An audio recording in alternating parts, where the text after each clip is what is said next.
An international governing body just handed the most vocal critics of WNBA officiating the most compelling evidence package they have ever possessed. Caitlin Clark stepped onto FIBA hardwood, and within 72 hours, everything the league's establishment had spent 18 months carefully constructing started to publicly collapse. Not because of a podcast, not because of a social media post, because of a whistle, or rather, the unmistakable, documented absence of one inside a WNBA arena compared to what the world just watched play out in real time on the international stage. What you are about to witness is not a hot take. This is a structured, evidence-based investigation into the single most damaging international sports comparison the WNBA has ever been forced to absorb. The FIBA World Cup qualifying tournament just broadcast a live, globally televised experiment in Caitlin Clark officiating, and the results are permanent. They cannot be retracted, they cannot be spun, and they cannot be buried under carefully worded press releases. The veteran establishment that spent an entire season telling you she simply needed to adjust is now standing in front of cameras claiming credit for a financial revolution they did not create. And today, we are laying out the full structural case. This channel does not deal in manufactured outrage. We deal in documented math. And today, the math is catastrophic for the people who have been controlling the narrative. If you have been tracking this story since last season, if you watched the replays, ran the numbers, and kept asking questions that the mainstream sports media refused to seriously engage, hit that like button right now. Because everything you suspected you were looking at was exactly what you were looking at. And today, we are building the complete evidentiary record. Let's establish the baseline. During the FIBA World Cup qualifying tournament, Caitlin Clark produced at an MVP level. The award was not a courtesy or a participation trophy handed to the most recognizable American name on the roster. The production was statistically documented across multiple competitive games against international opposition that had every reason and incentive to shut her down. But the box score, as significant as those numbers are, is not the most important data point this tournament generated. The most important data point is the officiating environment in which those numbers were produced. FIBA referees operate under a singular mandate: enforce the international rules of basketball. They carry no exposure to WNBA locker room dynamics. They have no relationship with domestic veteran hierarchies. They are entirely unaware of and wholly uninterested in the unwritten social contracts that govern which players get protected and which players get left exposed in the American Domestic League. FIBA officials see contact, they assess contact, and they call contact according to the written rulebook. Every time, without exception or political calculation. And the moment that officiating environment replaced the domestic one, something happened that the WNBA establishment had spent 18 months insisting was categorically impossible. The physical contact that had defined Clark's entire rookie season essentially stopped. The off-ball hits that routinely went uncalled during Indiana Fever home games. The contact on drives into the paint that referees consistently declined to whistle despite multiple camera angles showing clear violations. The aggressive physical positioning that independent analysts flagged throughout the season as anomalous for a player with Clark's offensive production profile. All of it disappeared immediately on day one of international competition. This is not an interpretation requiring specific ideological alignment to accept. This is a documented officiating contrast that any viewer with access to both sets of game footage can independently verify in under an hour. Watch the 2024 WNBA regular season games involving the Indiana Fever. Then watch the FIBA qualifying games. The officiating behavior is not stylistically similar. It is not a question of degree or emphasis. It is categorically, systematically different.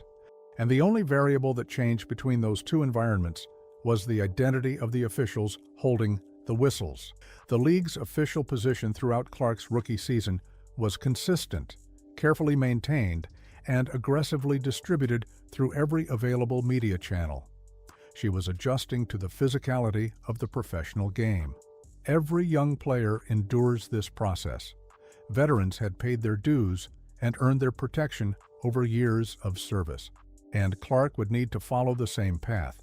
The narrative was neat, it was plausible on its surface, and it was amplified by sports media figures who either accepted it uncritically or chose not to push back in any meaningful way. But that narrative carries a structural flaw that the FIBA tournament just permanently exposed to the entire global basketball audience. If the lack of foul calls during Clark's rookie season was genuinely attributable to her needing to adapt, if the real issue was her experience level and game development rather than the officials, then explain why a completely fresh officiating crew with zero investment in WNBA politics immediately and proactively protected her from the very first whistle of international play. The adjustment narrative requires you to locate the problem inside Caitlin Clark. The FIBA data requires you to locate the problem inside the officials. These two conclusions cannot coexist. The historical record of Clark's 2024 WNBA season deepens this analysis considerably. Independent sports analysts tracking her foul drawing rate during that rookie year documented a statistically significant deviation from what players with comparable offensive usage and drive frequency typically produce at the professional level. When you construct a player profile matching Clark's attack rate, her contact frequency at the rim and her pull-up jumper volume, the expected foul production based on decades of historical data is substantially higher than what she received from WNBA officiating crews. That gap, the distance between what the statistical model projects and what actually happened, exists in the public record. It was circulating within the analytics community well before the FIBA tournament. What the international stage delivered was a televised real-world confirmation of what the numbers had been suggesting across an entire regular season. When neutral officials replaced politically invested ones, the statistical anomaly corrected instantly. Clark's foul drawing rate normalized, the officiating gap closed, and the result was an MVP performance that a global audience watched without mediation. The WNBA establishment had no mechanism to prevent this comparison from being made. They could not control the FIBA environment. They could not brief the international officials. They could not apply the same institutional pressure that had apparently shaped domestic officiating decisions. The tournament was going to happen. Clark was going to play in it, and the uncontrolled experiment was going to produce results that either confirmed or contradicted 18 months of official narrative. The results are in. The comparison has been made. And the permanent record now reads as a direct, publicly available challenge to every explanation the league offered during Clark's first professional season. Here is what you need to understand before we get into the CBA situation, because these two stories are not separate news items. They are connected by a single through line, the question of who actually built the financial foundation on which the WNBA is currently standing. The league, as a commercial entity, had a well-documented financial profile entering the 2024 season. 3 decades of operation had produced a league with genuine cultural significance and a dedicated fan base. But persistently modest national television numbers, limited sponsorship premiums, and a business model that consistently required external subsidy from the NBA parent organization. The financial case for the kind of historic, generational CBA deal that is now being celebrated simply did not exist at scale before a specific, identifiable event changed the economic landscape. The 2024 Indiana Fever regular season, featuring Caitlin Clark, generated viewership numbers that had no historical precedent in the WNBA. Games that should have drawn modest regional audiences pulled national television figures that competed with mid-tier NBA regular season matchups in key demographic brackets.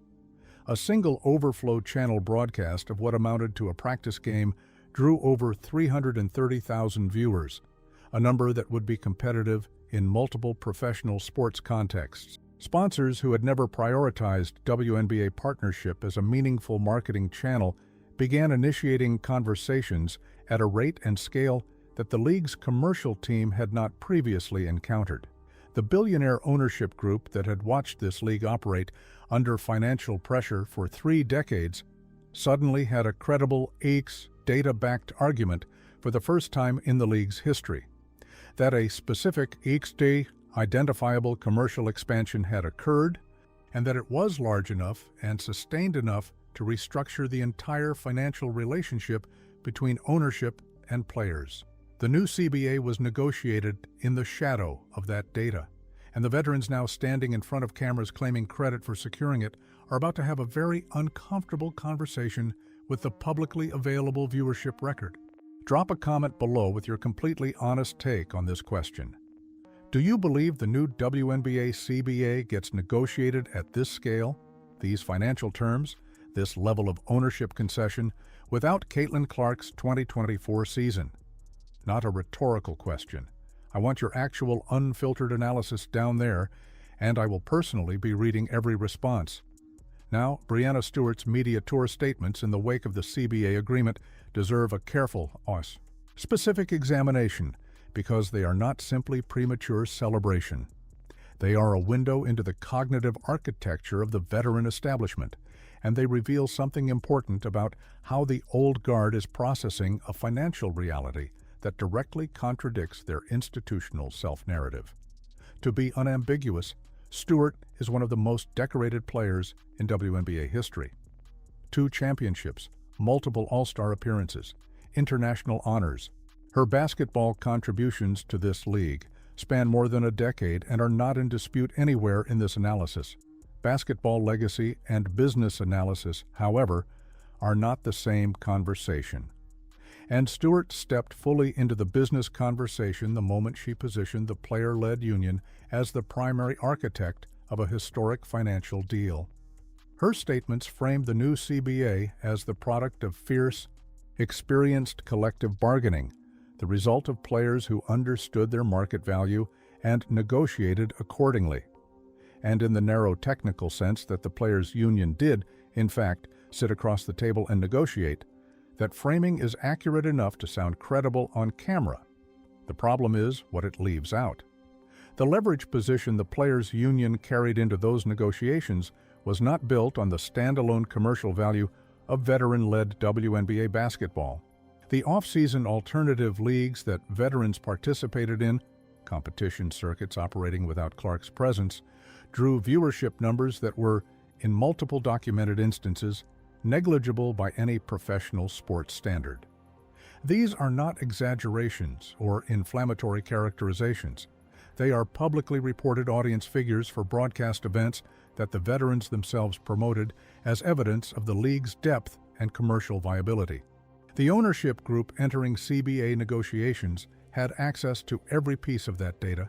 Internal proprietary data on ticket sales, merchandise revenue, digital engagement, and broadcast performance gave them a granular picture of where the league's commercial value was concentrated. They had watched an entire season of live comparison data, Clark featured games versus non-Clark games, domestic league numbers versus off-season alternative circuit numbers, the explosive engagement metrics that appeared with her presence, and the modest baselines that existed without it. When the players' union threatened a lockout, when veteran leadership publicly positioned themselves as willing to walk away from the season, the ownership group had a data-powered response available. The threat of a lockout was a threat to shut down the one financial engine generating the returns that justified the deal the union was demanding. The billionaire owners called that bluff because the math made calling it the rational move. The union folded because the leverage was never where the veteran leadership publicly claimed it was. Before we continue, if this kind of financial breakdown is the reason you keep coming back, consider joining the channel as a member. Your support is what keeps us digging into the stories nobody else is covering. The deal that came out of these negotiations delivers real, meaningful improvements for WNBA players across the entire roster. Salary increases that affect players at every tier. Improved travel standards that have been a documented quality of life issue for the league's athletes for years. Expanded roster structures that create more roster spots.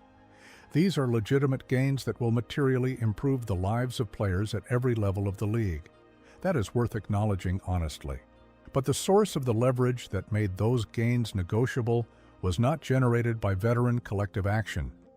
It was generated by an event that the establishment spent the first half of 2024 actively attempting to minimize: the arrival of Caitlin Clark in the Indiana Fever lineup and the commercial explosion that followed.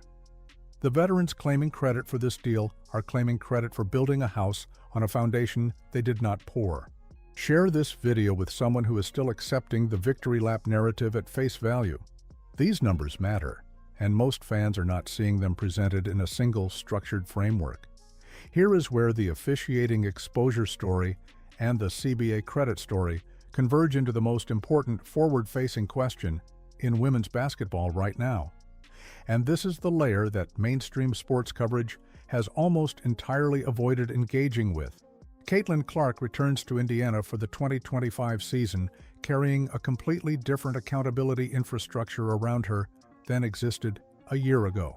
She is not returning as a sophomore player quietly continuing a learning curve. She is returning as an internationally validated MVP whose officiating comparison data is now part of the permanent public sporting record. Every WNBA referee stepping onto the hardwood in 2025 will be operating in an environment where every foul call and every non-call involving Clark will be immediately benchmarked against the FIBA baseline by thousands of independent analysts, fan journalists, and media figures with substantial platforms. The league cannot return to the adjustment narrative. That door is structurally closed.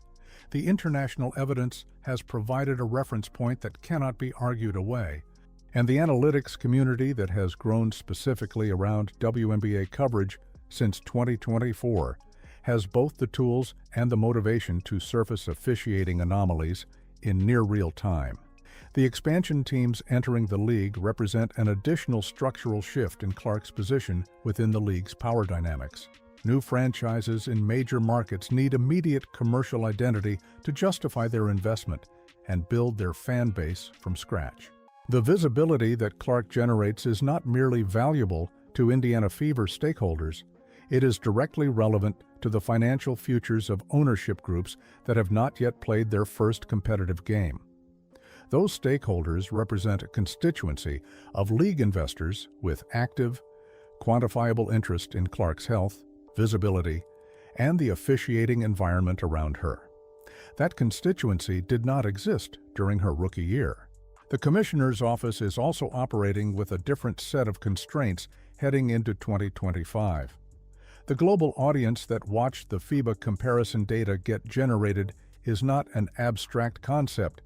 It represents a measurable expansion of the WNBA's international footprint, one that the league has a direct financial incentive to cultivate.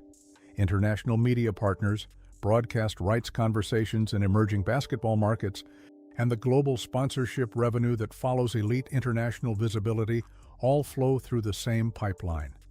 Caitlin Clark's continued dominance and the perception of the league as a credibly officiated, legitimate professional product, allowing the officiating disparities of 2024 to continue in 2025, with the FIBA comparison data now existing as a public baseline, would carry reputational and commercial costs that the league's administration has every reason to calculate carefully. The fan ecosystem has also shifted in ways that have direct institutional consequences. The social media infrastructure built around Clark's WNBA career has matured into something with genuine accountability force.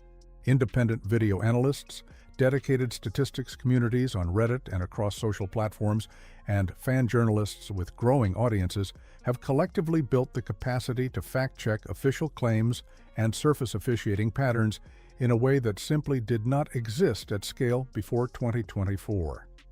When the gap between official narrative and observable reality becomes too wide, the correction now happens publicly, rapidly, and at scale. The veteran establishment is not playing the same political game it played last year. The board has been completely restructured. The FIBA tournament removed one pillar of the official narrative. The viewership data removed another. The CBA negotiation record removed a third. What remains is a 2025 season that will operate as the most scrutinized, most analytically tracked, most commercially consequential season in WNBA history.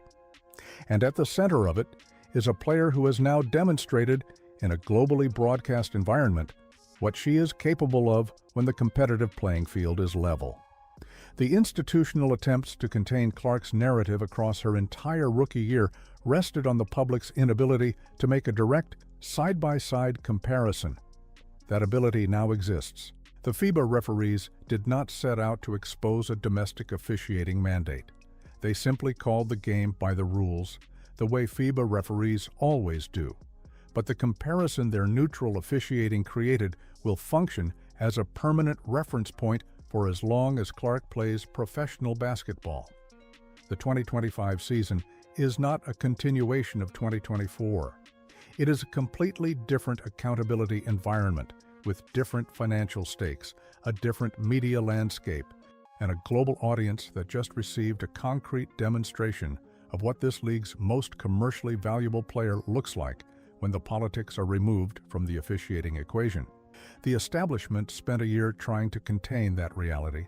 The FIBA tournament made containment impossible. If you are not subscribed yet, this is the moment. Hit that subscribe button and turn on notifications right now, because when this season tips off, this channel is going to be your front row seat for every development the mainstream sports media refuses to engage with directly. The next video goes deep on what the new CBA's specific financial terms mean for Clark's leverage inside Indiana's roster construction, and the structural implications for the Fever's championship timeline will not be what most analysts are projecting. Do not miss it.